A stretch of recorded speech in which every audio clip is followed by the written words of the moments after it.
Dito na tayo sa Paco Arena. Wala tayong makitang pangalan dito sa labas. Medyo nahirapan kaming pumasok kasi makipot lang yung daan. Tapos sabi sa kanan daw. Pinarada lang muna namin sakyan dito. Sa kanan daw yung entrance. Dito. Ayan. Ito yung entrance ng venue, yung Paco Arena. Ayan o. Nakalagay Paco Arena. So, akit tayo.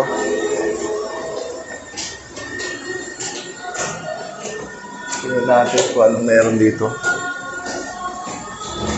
Tingnan natin yung venue.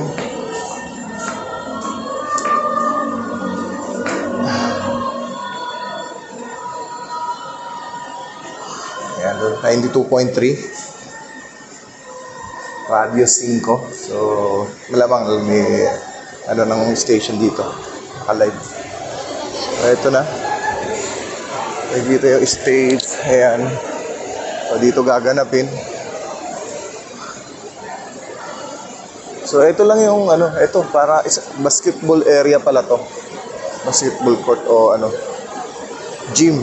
Gym pala to. So, doon sa stage, doon kakanta yung mga contestant. So, currently, Maranatha High School Glee Club ng Imus Cavite ang magpe-perform. So, mamaya balikan namin kayo pagka kakanta na yung From Kabuyaw.